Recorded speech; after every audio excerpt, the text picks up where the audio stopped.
we had such a good practice yesterday with the academy. So I've started a futsal academy for the soccer team, the soccer club.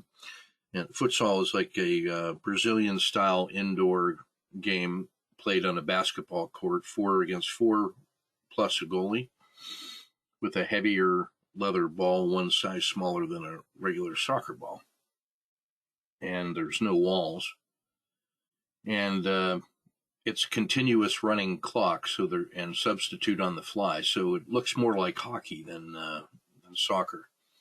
And it really teaches you how to control the ball on your foot because it rolls so fast, and there's no wall to bounce off of like an indoor soccer. And it really teaches amazing skills, which is why Brazilians and Spanish and the French are so good at the game of soccer, is because they practice futsal all the time. Excuse me. So I coach the high school girls, and one of the things I have them do is help me teach the little guys, boys and girls of any age, across the club. So we've started a futsal academy where anybody that wants to play and get more touches just come and show up, and we take whoever's there and we teach them how to play, and it's good fellowship and a really good workout. We just play a lot of keep away and possession so that everybody's moving all the time, and thousands of touches. So we had a little guy last night named Samuel, whose parents brought him, and he was so shy to see all these bigger kids, although we had quite a few little ones, but he was so shy sitting on the side. And he just did not want to play, and his mother kept talking to him, and you could see Samuel getting upset. So I just went over and knelt down so that I was shorter than he was, so he didn't have to look up at some big fat adult, and just started talking to him, and found out he'd been his parents are in the Army, so they move quite a bit, so he's always the new kid, which I understood because that happened to me when I was a kid. And he was just not wanting to play, so I said, hey, if you want, you could just stand here and we'll just talk for a while. So we talked for a while, and then I invited him to play, and he didn't want to play. So I was practicing with another little guy younger than him with my back to Samuel, and as we would exchange passes, every once in a while I would miss the ball, and it would roll away from me over towards Samuel's feet, and then I went over and would get it, and then I asked him, hey, could you pass that over here? And then he did, and then I started doing more of that, and then invited, hey, can you kick it over to Moha, who's the son of a Kuwaiti officer who's attending our school for a year, and just a little wild man. He's amazing. And then Samuel started helping me make the kicks, and I showed him how to receive it. And then he started playing with Moha. And then when we broke into big kids and little kids, he went over there. And now he's so excited about coming back. He's going to start practicing with the U12 team and come to our other academies. And he's got a new friend in Moha. And my senior coach, who's my alumni player, has got a degree in early childhood development, just finished graduating from University of Illinois, where she had left to go study and played soccer for them, and is now back here in town. We were talking afterwards. She said, I saw what you did with Samuel. That was sneaky. That awesome. And I said, yeah, well, that's what we do. So there's something important about that one-to-one outreach and the way we learn and overcoming that first knowledge of the gut that is there just to warn us about everything that's new and different and uncertain. And that can generate such powerful emotions. And so that reminded me of the video sent out yesterday. Bill Scheidt did such an amazing job putting background rhythms to the story of the walking man and roundabout and the roots, branches, leaves, and seeds. And the safety, trust, truth, and opportunity of the roundabout, all part of that true storytelling stream of consciousness. I just thought it was an amazing thing that he put together. if you can get past the sound of my voice. And I was thinking about that yesterday with little Samuel, the opportunity in the roundabout. And that little guy just came in and met everybody else that was in there in the roundabout. It just seems like that was an important moment for him. It was really important for me. And it was neat to see the other parents of all the other kids who were there at various skill levels, had high school boys and girls, and all the way up and down the row, watching that moment, because we were right there by the entrance and everybody could see what we were doing. And then I talked with Caitlin's mom. She's like, she's 11 years old, and she doesn't have a team in her age group to play on, so she's playing up with the U12 team. And she's come to our summer camps, and she was out there playing with the girls and a lot of keep away, and just really holding her own and doing well, and alone and unafraid out there on the floor. And her mom just came over and said, "I just love what you guys are doing here. Your girls are so nice, and they take such good care of her, and she just loves being with her big sisters." So there's really something powerful in that idea, the tribe and the community, and the safety that you create first in that area and allow people to express themselves. What my girls do better than anything, without even being told, is that when we're playing and we get the little kids there, that they don't just express their own self. They allow those kids time and space to express themselves, and they're very encouraging. And so they don't go up and just steal the ball from them, but they put a little bit of friction on them. They put a little effort into it so that the kid can get to the edge of their skill level and really strive and learn. And they just make them feel so good. Without even being told, they started doing that. And that's what gave me the idea that for the academy, and that is the root basis of the leadership project that I do with them, where they get community service credit for participating and helping out, and they get a nice letter of recommendation from me. I get to say things about them in public that are true, but also about their very best sense of who they are and what they could be in the future. So when you write a letter for a kid to help them in life, and you can say things like, in my 40-year career of developing young people to become leaders for the most difficult of circumstances that we can imagine in service to others, I can say without hesitation that this kid has the leadership qualities that we're looking for to make a difference in the world. Then I go on to describe the things they do and talk about what an amazing person they are. And I get to sign it, Colonel, Dr., Professor, Coach Long. And that seems to carry a little bit of weight in the world. And it helps them with job opportunities and references and scholarships and all that stuff. But the most important thing is watching them when they read those notes, and then talking to them later after they've read what I really think about them and the future that I can imagine for them and what they're going to be able to do. And to be able to continue to have that that relationship with them, when they come back from college and we talk about things, we just keep building that network of good people one at a time. There's something really powerful about that. So I would ask you to think about each and every little transaction that you have in the world with people, and how you treat them and how you feel, and the sensibility that you bring to it, and the the mindset and the mindfulness and your intention for what can come out of each and every one of those little transactions. I just had a nice conversation with another former student of mine from about 3 or 4 years ago, who has been picked up for an Army PhD program because they've recognized him to be an amazing strategist for the future. So we had a good long talk about that. And these are the things that I talk about with him too, in addition to our particulars. Start talking about the ability to influence and shape and make a difference in the world, and to be a free thinker, and to do your own due diligence, and to put in the effort. And that email exchange I have with him, I share that with my students on blind carbon copies so that they can see what all this stuff looks like in other dimensions of the world and how all these things are connected. So I just wanted to say that to get warmed up. Luis has asked me about the live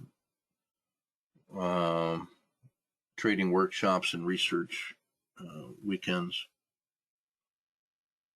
So I'm going to go through this in a little bit and show you where those are and what we can do about it. Yeah, so James makes the point. He was talking with a friend who is a therapist last week, and we mentioned this another angle. That's when they go through tough times and maybe their lives get really tough, that those can be defining moments. They stick with you and they shape you and they pull them through. Yeah, we think of that as crystallizing, those foundational crucible moments when you face the fire and it really gets you through to the other side. One of the most important things you can do is talk about those things with others and listen to their response to it, and help younger people who are experiencing those maybe for the first time, that don't have experience in how to process that, to help them with the words and the attitudes and the feelings and what to do about it. I face that all the time in the college, because I got guys that are coming to us who have been in combat for years. And one of the things we're concerned about for our leaders is, what is it that you're actually learning from that crucible experience? Because the crucible experience is an amazing, incredible, memorable, life-altering moment in the fire. But it's how you respond to it and what you think about it and what you do with it that makes all the difference, because people are going to react in any number of ways. There's any number of ways that you can leave the roundabout, if you think of it that way. Any number of ways you can leave the roundabout and go where you're going to go. And as an army, as an organization, in defense of the nation, I get concerned to really explore what they think they can learn from it, and what they did learn, and why they think that's the way it is, and what else could it be. And that's where those ideas of true storytelling, about repurposing and restorying and looking at it from different angles. Because if you crystallize in one way, and if that's the only lens that you look through going forward, well, then it is what it is. But some of the things that we learn only tell part of the story. So that's why this gentle restorying and relooking is really crucial, and why the dialogue with trusted others allows us a free space, a safe space to put that story on the table and look at it from different angles. And when you do that in that trust circle, we're mindful to talk about the story and to be non-judgmental of the person, because the person who lived that story was back then, but it's a new person that's there now who's offering that story in a new way. And so we've got to be careful and respectful with how we talk about that and what we say about it. And knowing that that's what will happen with us when we put our stories on the table. And how do we want to be treated? And the active courage that it takes to tell deep truths. And the liberating feeling that comes from being able to just set everything else down and tell the story. That came out of the True Story alumni meeting we had last Tuesday, our first one, and got to work with and share that time and space with Mike Three Bears from New Mexico. Mike Andrews is his given name. Three Bears is his use name, I suppose. And we were talking about that as a way to better connect with the divine. I think it's almost like a USB connection, you want to really connect to the divine, then you got to get rid of the filters and make that connection pure. Gold-plated connectors make USBs even better. So you've got to make at least that part of you that connects with the divine as golden as you can be, as pure as you can make it, to get the best transfer of data and knowledge and input, to be able to receive the wisdom unfiltered, I suppose. So that's why I'm committing to the weekly true storytelling alumni group, where we've started with a group of 5 and we're just going to keep building on it. And in fact, that video that I shared yesterday was the out-brief response that I had to our first meeting. And then Bill was kind enough and skilled enough to put music to it that makes it feel like much more than I even thought it was when we first started. Joe Greco says, man, that video is money. It really is good. And he said he'd been listening to me for over a year, maybe 70 hours a week, and it's really sinking in deeply and helping him in many different ways. And he and I are going to work on a project to build financial literacy for 11, 12, 13-year-old kids. They're going to help them discover their beliefs about money that come from families, and then ways to repurpose and restore that in ways that will make them more self-sufficient and less a target of the money marketing machine that's out there that enslaves people in debt. So that's very strongly connected to what I feel about preparing kids. So we're going to turn that into some kind of project. Don't know yet, but Joe's pretty amazing. He's one of the members in that True Story Circle. And he's a business owner and a CPA and a certified financial planner and a father of 4 and the son of immigrants. And, well, I can't tell his story beyond that because that's his story. I don't know, but we're going to get him connected. He and Luke Crockford in Australia are connected in a number of different ways, and I'm just going to cause those 2 excellent young men to turn this into a program that we can export for the benefit of as many people as take the time. So they've been put on notice that they've got some work to do there, and I look forward to seeing what they're going to do. Well, that same kind of spirit has inspired these research weekends and live trading workshops that we've done through the years. And on the screen, you can see the mastermind projects that I use in Basecamp. So we're in one of them right now, which is the, where is it? Oh yeah, the Advanced Hybrid Trading Workshop from 2020. And then we have, I've hosted the home study courses for swing and day trading here on Basecamp, among also other places, but also in here. It gives people a chance to do some collaborative learning in the Basecamp environment. And then over the years, starting back as far as 2009, when we did our first research weekend in live trading, was a coming together of presentations with things that people had been doing to apply the teachings in their own way, and then testifying as to what was going on, what they'd learned, where they were going. And then that synergy of peer review and presentation gave us some really powerful insights that have continued to grow and go. Like a lot of Kim Anderson's work that she's now teaching at VTI comes from some of the new material she was putting together there, and with the help of the community and whatnot. So she's just become so amazing. Yeah, she's always been amazing, but man, she is really on top of her game right now. For a while, I was packaging those and selling the presentations, and then the hundreds and hundreds of case studies from the live trading weeks. I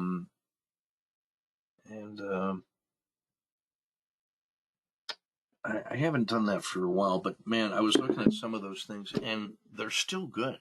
Good Lord, they're even better than ever, because I'm seeing things the way we were doing them in live trading on camera through each of those They were all like anywhere from 3 to 5 days of hundreds of lessons and case studies. And a lot of the things that we're doing now in hybrid had their origination there. It was still the same trading framework, but I'm starting to get motivated again to go back through those and add another layer of commentary to them. Like I don't have enough to do already. But my intention is to have those for the platinum members and make that part of that library of research. And I'll probably offer them as individual packages for people that just kind of want to get one piece or another. I'll get if I had some research interns, we could probably put together an index with timestamps and lessons learned so that we could at least see what kind of lessons are there, and then people could go right to the video that they're interested in. I think that's a good project. All I need is about 10 young people to get that done. We'll get on it. That's on the calendar now. So we're looking at the hybrid trading workshop now. So I have some things to talk about today, but we'll see if there's anything in the calendar. So go to the right board. Let's see.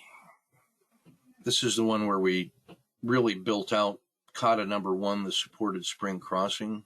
5 months ago that was. Jiminy crickets. Where does the time go?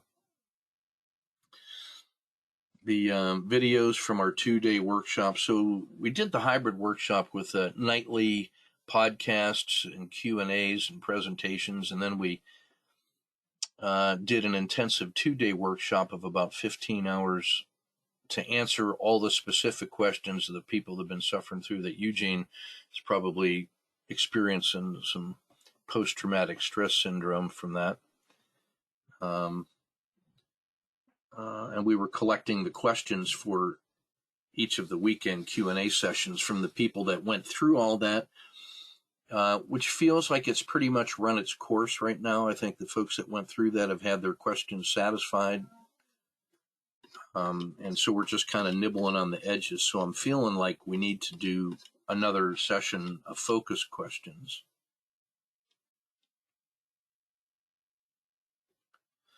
Yeah, like here's Chi Weng from last week. So I am probably going to start either 1 December or 1 January with a new hybrid workshop with a focus group of students, I think. And I'm going to add a little bit more organization to it by using the job book that we put together about halfway through the course and making each one of the line entries in the job book a specified lesson that we can get numbered and focused for quick finding and review. And I think that'll obviously be a better way to do it than just producing these in one stream. So yeah, so I don't see any other. There were no external questions yet, so I think I'll talk about the things I wanted to. Then this was I showed this one Thursday night, and then realized after the fact I hadn't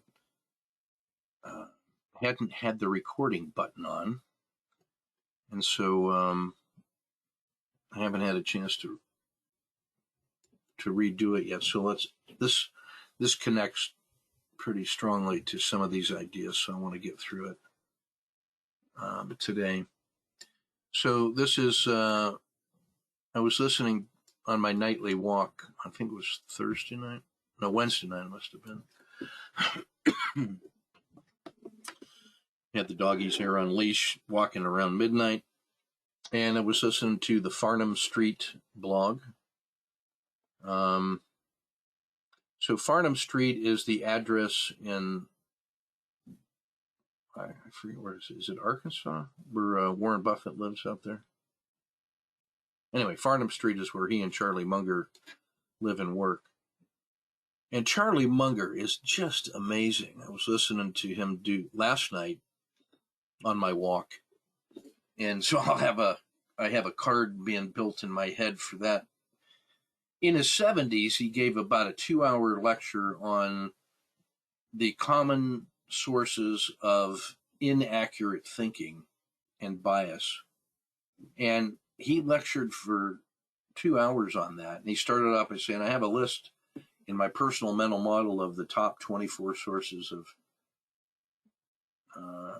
inefficient decision-making or bias in human decision-making. And everybody laughed. And then he lectured on those 24. Holy mackerel. I mean, he actually had 24, and he thought about it really carefully and integrated at a deep level. And he was as sharp as a tack at age 70. Well, he's in his mid-90s right now, and he's even sharper now than he was when he was 70. I mean, you want to talk about a 10th degree black belt. Holy smokes. So he influenced this guy named Stewart, and I forget his last name, to put together a blog called the Farnham Street Blog, which is devoted to understanding mental models and how people think and interviewing people that are high performers in their field. And so he took that name, Farnham Street, and has an association with them. And he's put together some really nice mental model resources and critical thinking resources, which I use in the classroom. And so he was interviewing this guy named Code Cubitt, who was a engineer and is now a self-made venture capitalist. And so they spent some time thinking through and unpacking the mindset that Code Cubitt uses in order to pick investment opportunities with entrepreneurs, and then how they progress through the life cycle of that trade. And the things he was talking about, I thought were really useful on a number of levels, because he was talking about risk and assessment and decision-making under uncertainty, and the importance of acting under uncertainty in order to be there fully vested by the time the thing manifests and becomes excellent. That if you wait for the certainty that this is going to be an amazing company, then the opportunity to make the big win is no longer there. So you have to learn how to act at the seed stage in his model in order to be available for the outsized gains much later. So when he's looking at the series of investment decisions they make, it starts at seed capital, moves up through Series A, B, and C offerings until that thing is taken public. And if it gets taken public, then that payoff is just extraordinary.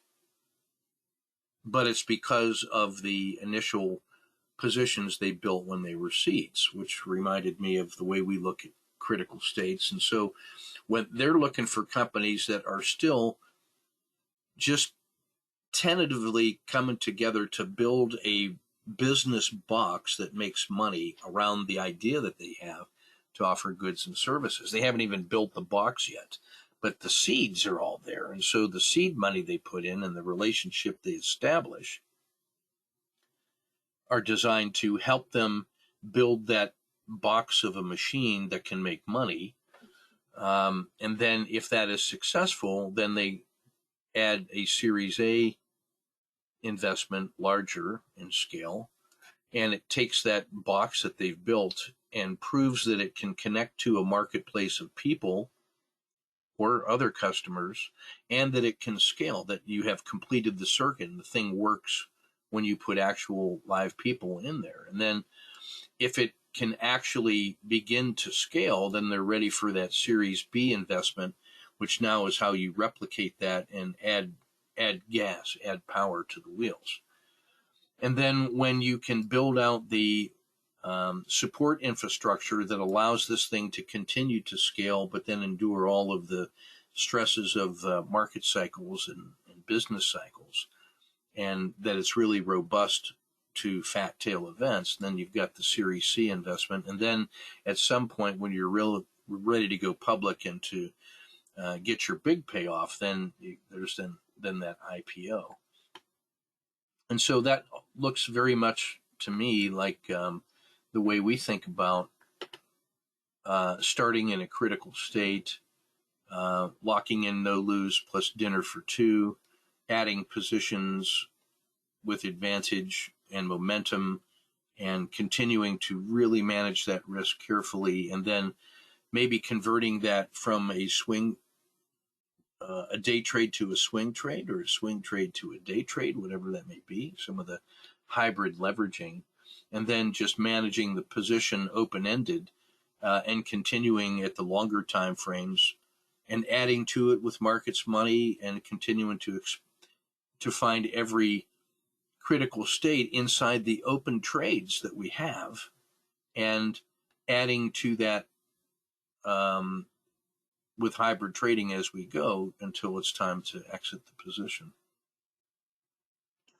So I found that audio really worthwhile, worth listening to. I heard him talking about what he had learned after doing 70 or so deals, learning from the failures and successes and seeing how that affected the teams that they were investing in.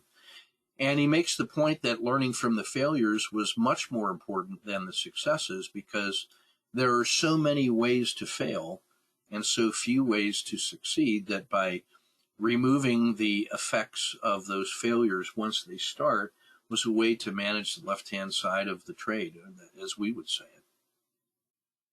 And that the learning from the experience of doing it was really powerful because he had skin in the game, and it was emotional. It's like Luis was talking about the crystallizing or crucible moments of emotional, high-pitched, lifelong opportunities to learn, and that he was learning how to pick the indicators of failures and to monitor and manage those as ways to know when it was time to cut losses, or when it was time to take extraordinary action to repair or reset or repurpose or whatever. And that when he was talking about the teams, that it was really, it takes teams to get this far. You could start as an individual entrepreneur at this level, but as you inevitably start going up this stack, it's the ability to transition to a system with teams that gets you through the rest of that. In the same way that I was thinking about how we anthropomorphize, we personalize the exit strategy members in the Wu Wei exit, the manager who is taking care of the rules-based conservative, give it room to run, but then cut it when it crosses the Bollinger Band mean. And the sniper who's looking for opportunities to lock in unusually large gains and then be ready to exit when we see the market sharply reverse and that all the buyers become sellers, and so you get volatility right at the end of that parabolic move. Well, that's a team that's working together. And then when you add in the monkey who's helping us look for risk in the critical states, and the fireman who we can trust to keep us safe in those critical moments, and who can manage the monkey so that the monkey doesn't drive the train or drive the truck. Well, those are all members of our internal quote-unquote team that's helping us get through the negotiation of the parts. You know, each of those, if they represent a part of us, is doing their part for the team. But if they overstep the boundaries, that's not good. So we need that chief of staff to pull things together, a fifth part.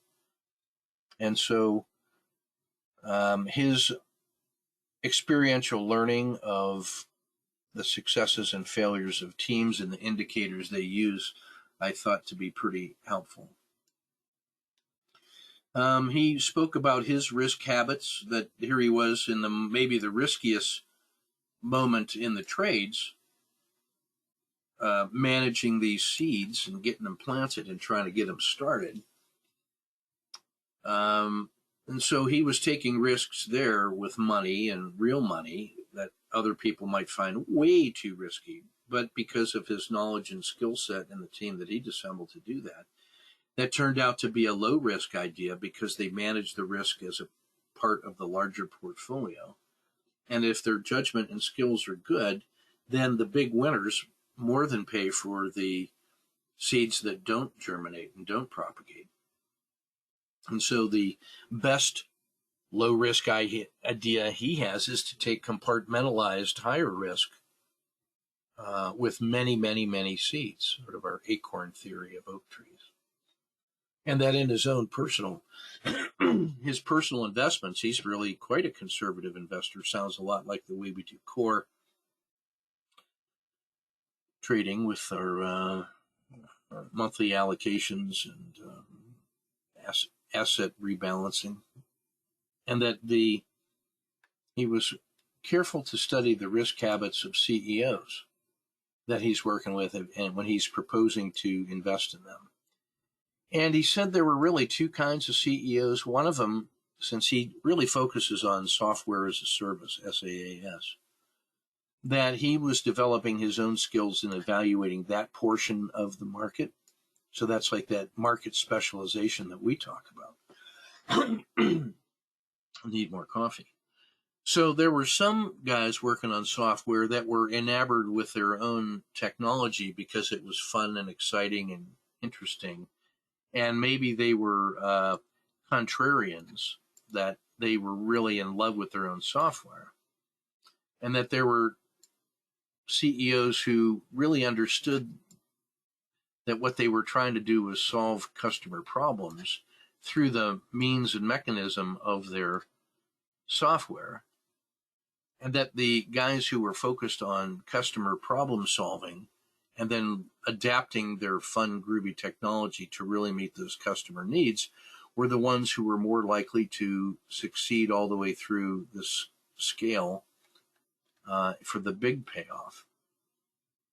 So I love the things that I do and the little models and everything, but I know that unless I'm solving your problems, that it doesn't really scale. And so I am genuinely interested in the questions you guys ask. And so that's what I think the power of the hybrid workshop was, is that we were sharing the ideas and insights that people had found successful when applying my techniques. And the hybrid comes from the ways people were integrating and accommodating and making it their own.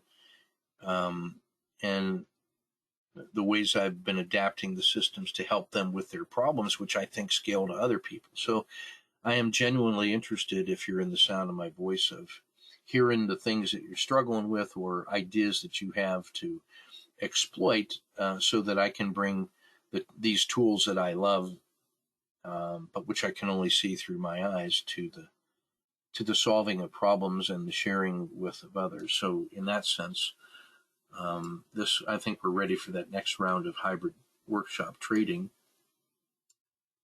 And then those of you that want to testify to that and produce your lessons learned and your presentations from your perspective, well, then you have a free pass to the Research Weekend 2021. Are we in 2020? Oh, 2020 and 2021. And we can get on with that and maintain the momentum of those historical research weekends and live tradings. And that if you're in that community, well, then you get access to what the community does. That's how I'm thinking about it.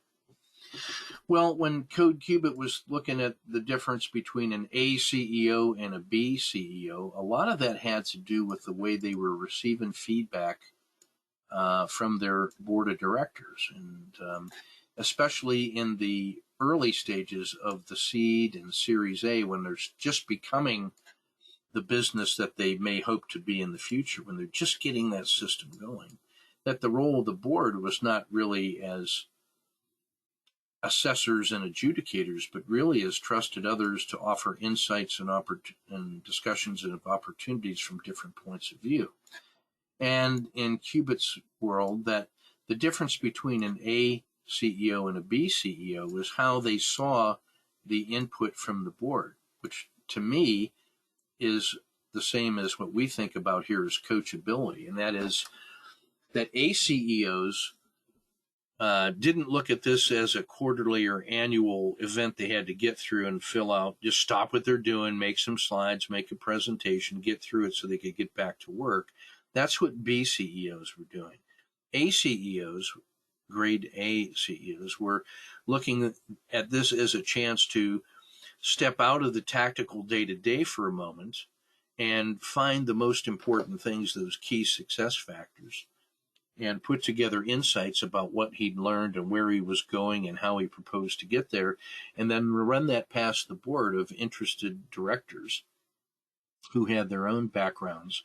And then in the dialogue that emerged, it sounds very much like the accountability partnerships and the small learning circles that we use in collaborative learning. And so those A CEOs were folks who looked at the exchange as a matter of dialogue, of mutual support and mutual collaborative work, as opposed to being a pro forma presentation that you just have to get through, that's not connected to the living theory of development that's going on. So when you put all those things together, I thought it was a pretty good 45-minute presentation from the Farnham Street blog with Code Qubit, and it's a recent one. And there were so many connections between that mental model of that process of creating value in the world to what we do that I really thought it was worth continuing to listen to it all the way. I always listen to the things that I start through, but I don't always think that there's immense payoffs and I don't at the end of it. But this is one that really spoke to me, so I wanted to share some of those ideas with you. And that's everything I want to propose to say. We've been at it about an hour, and I have to get ready for the Futsal Academy this morning. Because of COVID, there's a limit to the number of places that we have available now to do our practices. So we've got a couple of churches that were willing to rent out their gyms to us. So I have to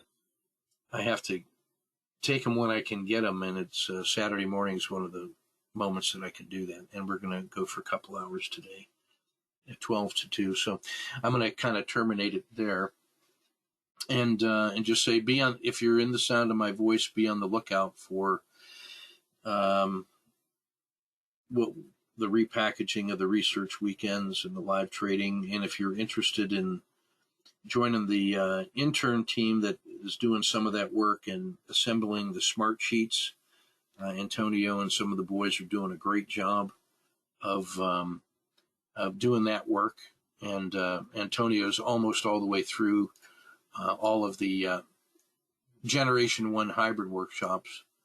I've sent around one set of smart sheets already, but that's a pretty good set of notes that I'm going to be able to use that to see what I can harvest from it quickly. Because I remember all the videos and the lectures. I just don't know exactly where I had them recorded. So that's going to help me find the needle in the haystack for the goodies that we want to do. And I'll use that to help me shape out the hybrid trading 2021, that next iteration. So be on the lookout for that. And then to answer your question, James or Louise,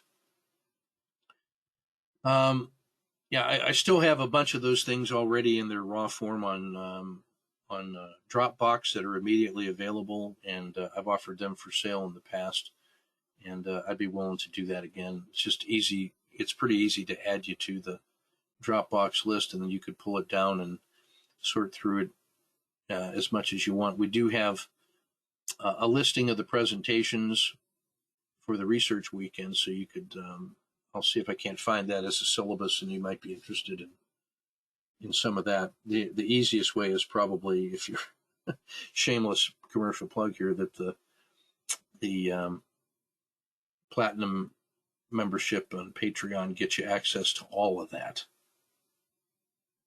and whatever we make in the future. So there's that. All right, guys, that's everything I got, and I'm glad I remembered to record this one today. So thanks for your patience, and we will see you. I'm going to do something later tonight. So if you guys want to think about questions you'd like me to comment on tonight, just post them in the hybrid trading workshop base camp on that right board that I showed, or just send me an email. That'll be fine too. So, and I'm going to go over some trade frames that guys put into the chat room tonight as well. And then tomorrow night, 8 o'clock, we'll do the trade frames that you post in Campfire. So that's everything I got. Take good care. Off to soccer practice. Take good care of yourself, okay? And Eugene, I was saying goodbye last night, and I'd hit the button to terminate it before the words got out of my mouth. I didn't mean to just walk away without saying personal goodbye on that, so that bothered me. Anyway, there it is. Take good care. And hey, Eugene, while I got you real quick, I was doing some research. Do those words look authentic to you for that red road? You know, the qualities of the red road? I come across that somewhere, and they all resonate pretty well with me and what I'm finding in my own roundabouts and journeys. But does that look like about right? And you're welcome, Pav. Keep marching, man. You're doing fine. Yeah. Oh, okay. Yeah.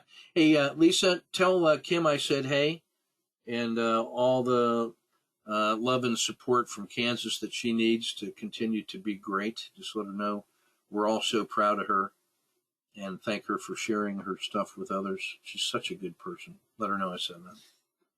Take good care, guys. And we'll see you maybe later tonight or tomorrow or in the chat room and live trading. Take good care.